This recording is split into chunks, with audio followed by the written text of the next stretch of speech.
Peace. We are back with another episode of Politics and Black Families. I am here with public intellectual, former Ohio Senator Nina Turner. Thank you for joining us, Nina. It's a pleasure to be here, Rafielle. Yes, yes, yes. You know, I'm a big fan of your work. I've been following you. I think you have a great voice for us as people, not just Black people, but all people. I always see you advocating for so many strong issues. And I'm just glad that you could join us and we can do it over the Zoom. And hopefully we can bring you to the studio one day and sit down and talk about it. Definitely my pleasure. And just really thank you and the crew for the great work that you do to lift, to edify, and to recognize the value and push vision for Black families. That is the pillar of our community. So big ups to you and the team. Thank you. We receive that. We see y'all hear it, team. Y'all hear it? They hear it. They hear it. They hear it. So let's get right into it. I'm not gonna hold back. I got you for a small amount of time. Busy, busy lady, busy queen. Let's get into it. What is the deficit with Black families? What are we looking at? What are we dealing with? How do we address it? Let's just start. The deficit is multifaceted. It's not going to be any one of the things that I am going to name, but rather a confluence. And I want to start with, and I wasn't going to start with this, but I want to start with we as a people have picked up other people's bad habits. And what I mean by that is that historically, for us to survive, not even get to thrive, we've had to be communal. So hence the vision that you and the team have about the family component of this. The Black family, we had to be communal just to survive. Yeah. And throughout chattel slavery, because let me just position there, when our blood families could be separated without notice, yeah, put on auction blocks without notice. You start off with a blood relative, you might not end up with that blood relative. We had to build other layers of community, even in the midst of some of the most depressing, degradation, inhumane, yeah, methods that were used on our people generation after generation. And I'm talking about the peculiar institution known as slavery. And so that's where the notion of fictive kin comes in. But you don't have to be my blood relative, but we related. We are related through the struggle. And so as we have become more integrated and kind of feeling like we have made it, we have picked up other people's bad habits. The traditions that are in us are very communal. We come from a continent, the western part of that continent, where is very communal. Yeah. Over the years, from our African ancestors and then to our African American ancestors, as we have had to integrate, we have taken on more of an individualistic, you're more European. So let me just say the Afrocentric worldview is different from the Eurocentric worldview. And so we have picked up those habits, and those habits have caused chaos in our communities. We need family structures, both blood ties and also fictive kin ties, because sometimes other people got to pick up the load that somebody else has dropped. Understood. So are you describing? I guess we're mimicking other people's behavior. Yeah, and the way they roll. Let me, Brother Rafielle. Let me give you a great example. Let me talk about feminism real quick. Now I'm for the white male Anglo-Saxon, worldview does not fit our chemistry. However, but we know in this country, though, women, and I mean white women, let me just be honest, because Black women over there were Black folks. Black women need to understand this. Yeah, say it louder. Say it louder. I mean, the suffragettes movement, I get my white sisters, they wanted to be able to vote. Okay, I'm vibing with you. Then as the feminist movement continued to grow, they want to be set free because they're being oppressed in a different way by the same oppressor. However, Black women do not have the luxury, in my opinion, to just look at our gender.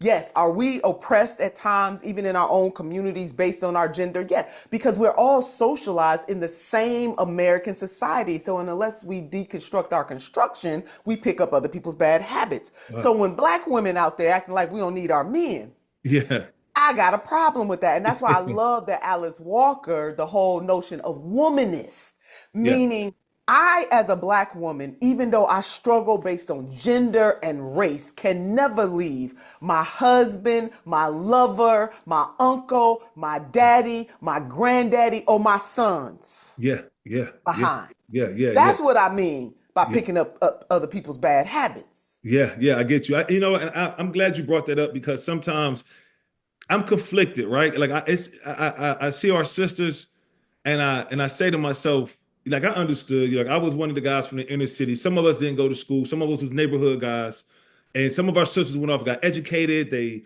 became voices for like this, the fight, the resistance, right? And you start feeling, damn, I feel like you left us behind, right? Like, you said something last year during the campaign, the presidential election, and you said, "Why are you lecturing the black men?" I remember that. When I heard it, I was like, it struck a chord because I said, they lecturing to us like we haven't survived 450 years or however of dealing with this, right? We ain't new to nothing you talking about. Like some of us are genuinely tired. Some of us do understand, the sister you taking the lead in certain areas because we are exhausted, right? But to come lecture to us, let's talk about that a little bit. Like, let's touch on that, please. Brother Rafielle, and on that point, I'm glad you brought it up. President Obama was wrong, and I went on national TV. I was on CNN and said he's wrong. Yeah, And he bringing it, and let me put out the data though, before yeah, folks get, black men in America are the most progressive male voting bloc in the United States of America. Let me just say that one more time. Black men in America are the most progressive voting bloc in the United States of America, meaning black men, more than any other demographic, are more willing to give a woman the opportunity to become president of the United States of America. So yeah, people might say, well, Sister Senator, why are you saying that? I'm glad that you asked. yeah, When Secretary Hillary Clinton ran for president in 2016, black men voted for her by over 80%. yeah, yeah, indeed. Hello. Yeah, So President Obama bringing it here right, to black men. Now right. that's one point. My other point is this. Black men have agency the last time I checked. Yeah, So you have a right to analyze candidates. You have a right to make a grown man's decision. yeah, And you have a right not to vote for Democrats if you don't want to. yeah, yeah, So yeah, again, even if black men were not the most progressive male voting bloc in the United States of America, let's put that in the parking lot. You yeah, have a right, regardless, to analyze your individual situation, analyze your community situation, and make a decision based on what you think is best, even if I don't agree with it. yeah, President Obama and nobody else would have lectured any other male demographic, yeah, so don't bring it to yeah, the black men. yeah, yeah. When you said that, I was watching, it gave me chills because I'm in the barbershops and we're talking about content and we're talking about politics. And in my generation, I was born 85, right? So a lot of us was going through the crack epidemic. Our daddies wasn't around as much. I'm from Cleveland, Ohio. So, we was dealing with a lot, Oh yeah, right? And a lot of it, yes, the mothers were the backbone, the of aunties. My family course. migrated from Alabama. So, Yes. we had that strong structure of strong women in our families.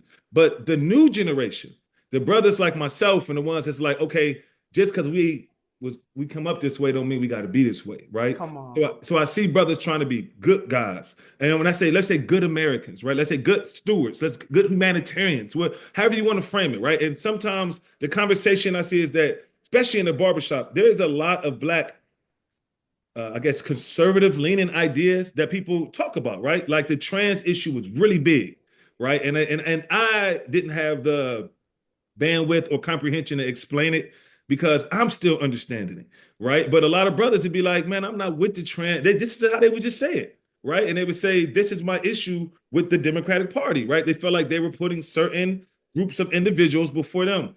What do you say to that feeling or that conversation that's happening? Like, how should we look at it? Is trans rights civil rights? Is it something that black men should be concerned about? Like how do we address it? And let's just I say think, black families go away from yeah, black men. it's a human rights issue. That's all. Nothing more, nothing less. Yeah, It's a human rights issue. If you are not trans, then, I mean, why are people worried in that way? Yeah. What we should be worried about is the fact that we're the only hegemonic nation on the face of the earth that doesn't have universal health care. What we should be worried about is that the Black community has less wealth than, and I ain't talking about income, I'm talking about wealth, Yeah. than any other group in the United States of America. We should be worried about whether or not we have adequate child care, worried about people putting insulin on their credit cards, medicine that Yeah. people need to live. Those are the things we should be worried about. Why are you worried about trans issues in a way that puts you on the defensive? Yeah. If we look at our trans sisters and brothers and family and friends through the lens of human rights, that's it. Now, I do get that the Black community is more conservative than what the Democratic Party recognizes. In other words, I hear everything those brothers are saying. I don't think those brothers, I mean, the trans community gets attacked physically, and Black trans women more than any other group in that community. So it is, in fact, a Black issue. But people are up in arms. They got to ask themselves, why you up in arms? Why you all swole up in the chest over it? If Yeah. you look at it as a human rights issue and you believe that every human being has intrinsic value, then you leave the rest of that alone. Yeah. Yeah. But the conservative nature and what you're talking about in the barbershops, I get it. I fully understand it. And yet it's not just the Democratic Party has not served the Black community the way that the Black community has served the Democratic Party. Agree. I agree.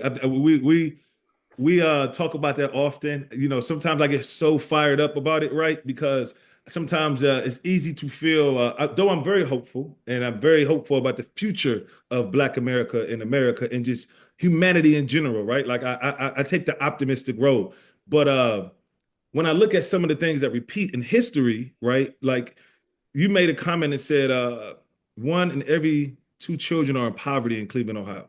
In You our know how I city. felt when I heard that?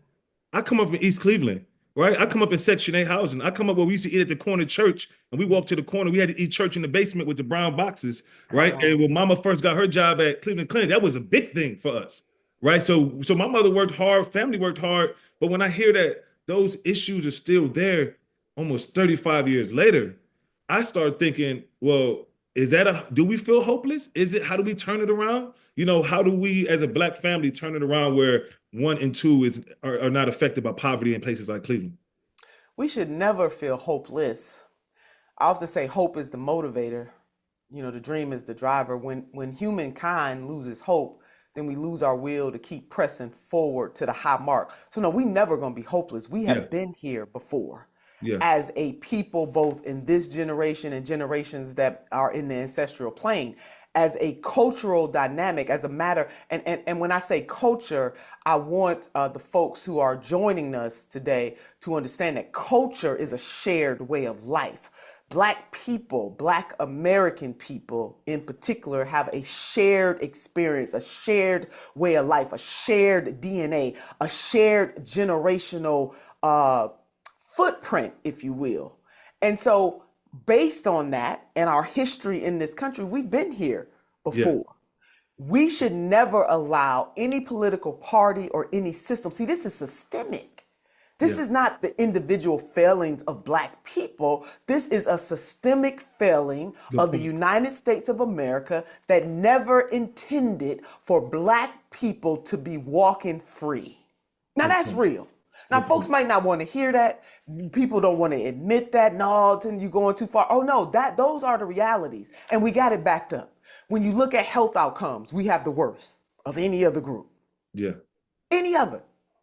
The wealth gap, less wealth than any other group in the United States of America, and we built this place. yeah, yeah. Like literally That's some exactly. built That's this some real place. ish. That's some real right. Exactly. Yeah, The attacks on us right now with DEI, even though we didn't benefit the most from DEI, white women benefited the most from DEI. DEI was watered down from the beginning. However, it was a beginning. yeah, yeah. You see, Hold it there, sis, because you're doing a lot with DEI, and I cannot cross the.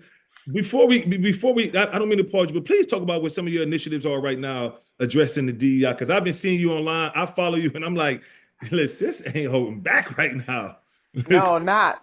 You know, Yeah, diversity, equity, and inclusion, just in case we got folks joining us who, yeah, DEI. Yeah, yeah, Diversity, equity, inclusion programs were put in place to try to make crooked paths straight. To try. And I say try because, again, statistically, Black people have not benefited the most from those programs. They have never benefited the most from affirmative action that the Supreme Court of the United States of America struck down, race-based affirmative action. Again, another path to try to make it straight instead of crooked, but watered down. The ultimate way, and I'm going to get back to the question that you asked me, the ultimate way for this country to attempt to make it right by descendants of enslaved people is reparations.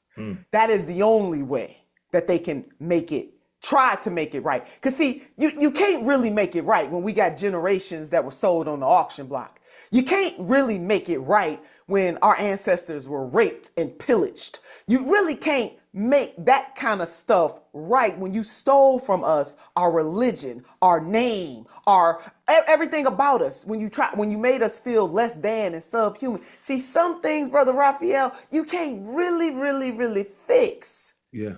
But you can try to make it right. Yeah. And the way you try to make it right is by truth and reconciliation. First of all, confessing your sins. That slavery in this country was the ultimate transgression of this nation, other than stealing the land from our native sisters and brothers, family and friends, but I'm put that in the parking lot, enslaved our people generation after generation, not just physically, mentally, spiritually, politically, economically, and all of those things have connective tissue to the very moment that we are living in right now. I need folks to understand that. So DEI was just sprinkling a little dust on this thing to try to make it right. So right now, my organization, We Are Somebody, in conjunction with other organizations, Until Freedom Is Won, with Sister Tamika Mallory and the crew over there, on February the 1st, started a boycott Target effort. And people might ask, well, why Target? Because there are other companies that have done away with DEI under this president. Well, why Target is because when George Floyd was murdered, the CEO of Target came out and said that could have been one of my employees. And he was right, because the headquarters is in Minneapolis. Right, I remember. He also said, I am going to do something with the position that I have, I'm paraphrasing him, to try to make things right, to do well and to do good. I want to be part of the solution. So he talked all the right talk. So he said, I'm going to increase the workforce of Black people by 20%. We're going to spend $2 billion with Black companies, not just putting products in our stores, but also in hiring contractors to retrofit stores and, the kinds of things that Target would need, supplier diversity and all of that. This is what this man said. So now, if it was real in 2020, all of a sudden you get President Donald J. Trump 2.0, and now you like, oh, no, we running away from it. What you say? Oh, no, you're not. Yeah. You're not going to run away from it without consequence. And so we are asking the Black community and allies that we have to boycott Target and to go directly to the Black brands that are in those stores via their websites. And you can go on any of my social media. You can go on Substack. My team and I, we have a whole list of the Black companies that were in Target with their websites. You can skip the middleman. But see, somebody got to be taught a lesson. Yeah. Because you can't play with our emotions like this. Indeed. If it was the right thing to do in 2020, it's the right thing to do in 2025. Stop bending to bigotry. And you know what, Brother Rafielle? Target's foot traffic is down by 10%. Their shares are going down. You hear me? It is working. And then Pastor Jamal Bryant on Wednesday, Ash Wednesday, has started the Target Fast. So go to #TargetFast. You can go on his social media, sign up. Over 100,000 people have signed up to say that from Ash Wednesday through Easter, and it's probably going to go longer than that, but at least for now, from Ash Wednesday to Easter, don't shop at Target. I got you. Okay. We got to teach them a lesson. Indeed. I understand your strategy. Let me ask you this question. What does the next 4 years look like for Black families under Trump?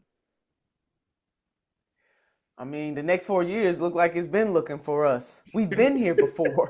I don't know why folks, I don't want to minimize people's fear, because I know you've probably been hearing it. Them barbershop and beauty shop talks are real. Yeah. I don't want to minimize anybody's fear. I get it.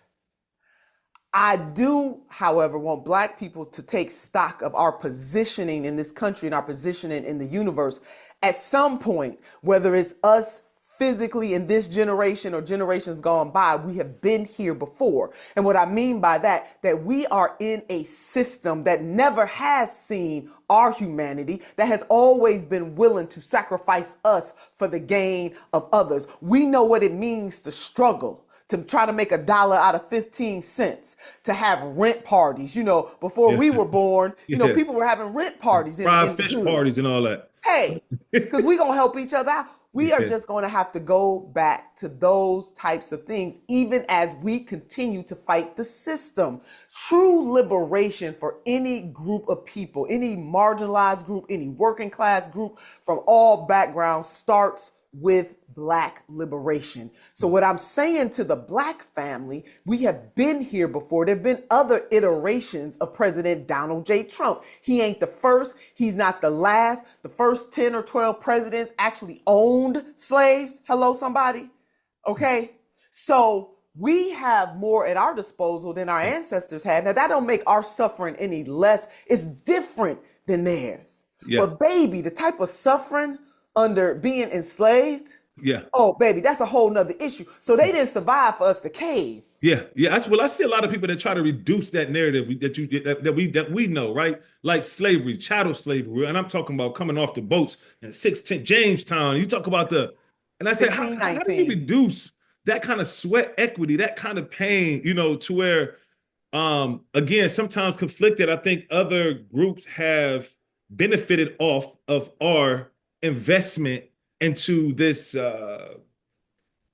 thing we call America, right? I think people benefit, but somehow forget what we sacrificed for them to get here On our backs. on our back, right? Yes, sir. How do we look at that as Black families holding on to our history without making it traumatic? Well, first of all, we have to realize our position in the universe. We got to own it. We got to own the fact that we were given a different assignment than most people. We got to own the fact that every other immigrant community, because we not immigrants, okay? So when they start talking that, because we didn't come here on our free will. Say that All right, again, hello, please. somebody? Yeah. Okay. Now, there were some people who came before Columbus. I want people to read that book. Okay, it is real that some folks Yeah. of us came before Columbus, but the vast majority of our experience on this land has been that of chattel slaves. Now, everybody else may have come here on their free will, but we did not. So we occupy a different position in the American empire, to quote Dr. Cornel West. We just do. And so we have to understand our positioning morally and spiritually, economically, and politically, meaning that it is a uniqueness that nobody else can understand, and some of us don't understand it. So when I hear people say, I don't want to see another slave movie, or why y'all keep talking about it? Baby, what do you think it was like living in it? James Baldwin, one of the greatest novelists of the 20th century, said the following. He said, know from whence you came. Yeah. If you know from whence you came, there's virtually nowhere that you cannot go. We need to understand that this country, Bayard Rustin, one of the organizers of the March on Washington, Yeah. a civil rights activist, very, very close to Dr. King and company. He Yeah. said this. He said, this country, I don't know if he said this country or America, but basically, this country or America has never done anything. America has never done anything directly for the Negro, exclusively for the Negro. Never has and never will. Yeah. So is that? That's word. Yeah, that's where it is. I'm a fan of his work as well, and I'm a big fan of Dr. Cornel West. So shout out Dr. Cornel West. He was one of the first books I read. I think it was the Cornel West Reader Okay. years Yeah. ago. But Race Matters was my first one, but yeah, I got that down here too. I still got to get to it. What I was, I know I got a few more minutes with you, and you gotta go. But I do want to say, what does economic power look like in Black America? Is it group economics? Is it investing in what Wall Street does? Like, how do we make it work for us with the 2 trillion in spending power we have? Take stock of how we spend our money. There's power in our purchase. And And that's one reason why we need people to jump on this Target boycott. There's power in our purchase. Because see, boycott to Target today, we're gonna boycott a whole bunch of folks. But we gotta have one, we gotta target, no pun intended, one Yeah. target at a time. You can't fight a multi-front war. Be more selective on how we spend our money, be conscious-minded about it, and understand that there's a difference between income and wealth. We have got to begin to shore up our Black institutions, whether they're civic, our HBCUs that are under attack right now under this administration. See, what this moment, Brother Rafielle, has shown us is that we're only so free. This moment has also shown us how vulnerable we are. And in order for us to decrease vulnerability, we have got to come together as a collective community and strengthen our institutions, whether they're religious, civic, education, political, hold these politicians accountable. I don't care if they do look like us. We gotta stop falling in love with elected officials and Yeah. make a damn demand. Brother Yeah. Frederick Douglass said, power concedes nothing without a demand. Yeah. And if they don't follow through on the demand, then there has to be some consequences and repercussions. Ain't that Yeah. what was said in the movie Life? Got to be Indeed. some consequences. Eddie Murphy's character, Yeah. it's going to be some consequences and Yeah, repercussions. exactly. That's one of my favorite movies. I love it. You know what? I got one more question for you, or two more questions for you. For one, are you going to run again? Oh my God, Brother Rafielle, I get that all the time. I'm not going to give a political, I don't want people to think that because I am a politician, I'm giving a political answer. I was so burned during that congressional race of which you and I were Yeah. talking about before we started the show. It's something, you know. So I will say this. I am asking the Creator to lead and guide me to my best and highest use.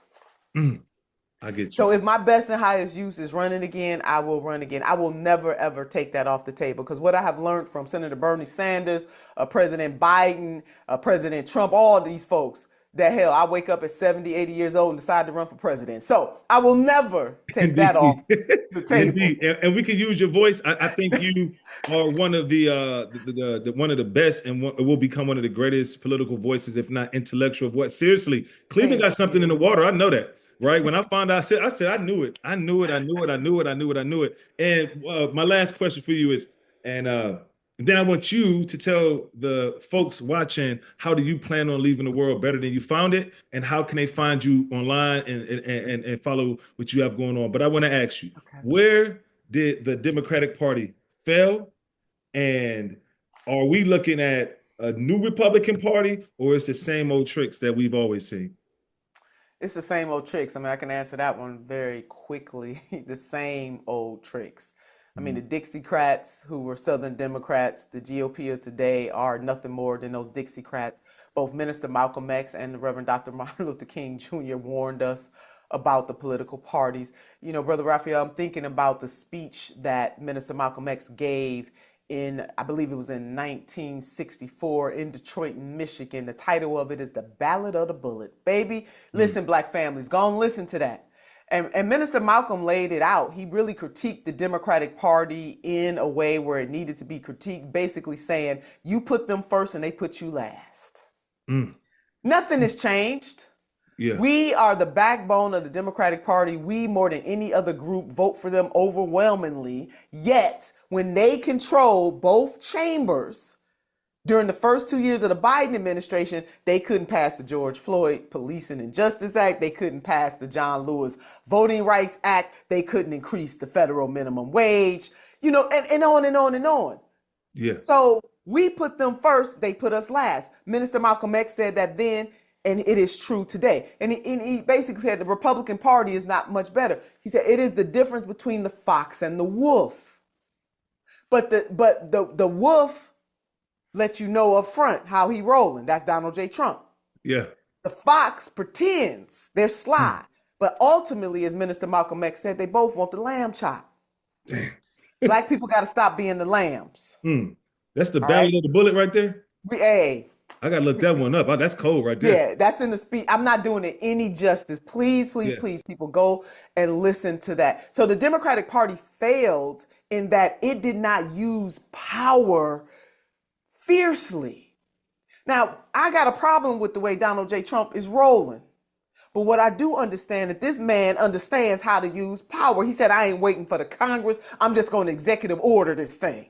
Now, Yeah, executive orders are not laws, meaning that the next president can come in just the way he came in and overturning stuff through executive order. It's not permanent. The yeah, next president can overturn it. But when President Biden was in there, did he do any of that? No. When President Obama was in there, no, they didn't do any of that. So Donald J. Trump is showing us how to use real, raw power. Now, he's using that power to hurt people.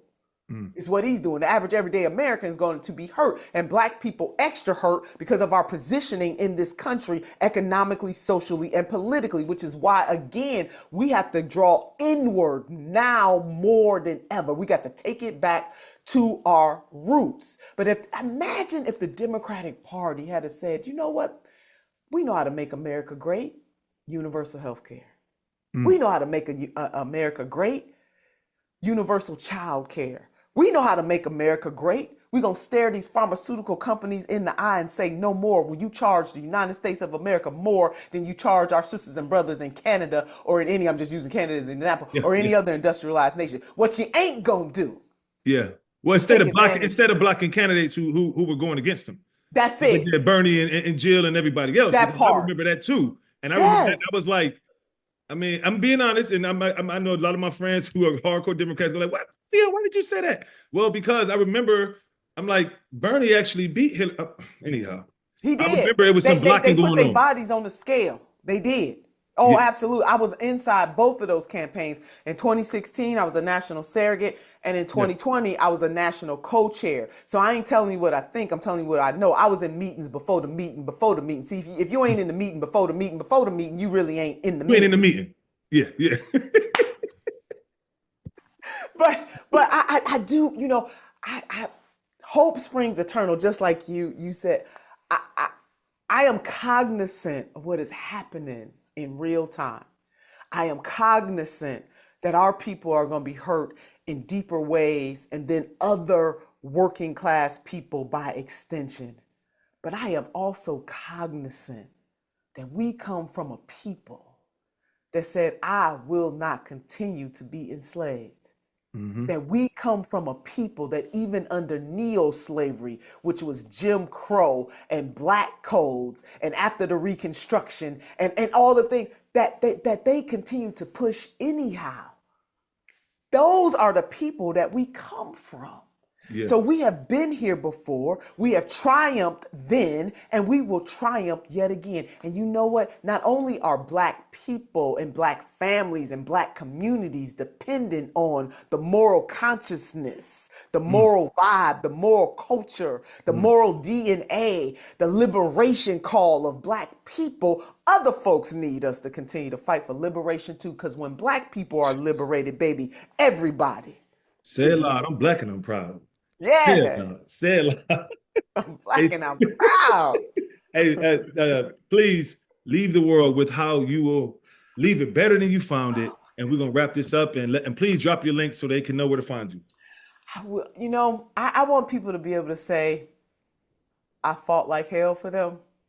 I consider myself a hell-raising humanitarian. I don't go along to get along. I don't worship at the feet of any political party. I worship God and I serve the people. And so the way that I'm going to leave the world a better place is to use my incredible cachet and the gifts that the Creator has given me to shake things up, to, in the words of Mahatma Gandhi, to be the change that I want to see in the world. I want, when I am eulogized, for people to say, that's sister fought for us. Yeah. That's what I want them to be able to say. But more than that, I want to hear from my Creator. Well done. Indeed. Thou good and faithful servant. The greatest among you shall be the servant. That's it. That's for me. Yeah. That's beautiful. Thank you for sharing that. And people can find me, you know, I got so many handles, but on Twitter, at Nina Turner, on the gram, Nina Turner, Ohio. I'm on TikTok somewhere. It's probably Nina Turner, Ohio. Just all Blue Sky. I'm everywhere. But my two main, Facebook, Nina Turner. If you find me on Twitter, you know, and I'm on LinkedIn, and also, what is that other one? Blue Sky? Not Blue Sky. I'm on Blue Sky. A Substack, Substack. Substack. Okay. Yeah. People can find me on Substack as well. Please get involved. I want people to do what they can, where they are, with what they have. Everybody ain't got to do everything. People play different positions, and that's all right. But just make sure you're living a purposeful life. And Yes. make sure that you're doing something to advance the common good, that you are doing things that are bigger than yourself. Join the Target boycott. You ain't got to stand up in front of you ain't got to get on no plane, you ain't got to walk down the street. All you have to do is decide that you are not going to shop at Target. That's all you got to do. Join the Target fast, sign up. Again, Reverend Dr. Jamal Bryan is leading that phase of it. And what we're asking Target to do is to restore those programs minimally. Now, there's a whole bunch of other stuff they could do, but minimally, don't turn your back on what was right in 2020 is right today. Yeah, indeed. Thank you, sister, for joining us. We send you love and peace from Atlanta. I know you'll be traveling, so travel safe. Until Thank next you. time, sis, that's Politics and Black Families. Peace. Peace.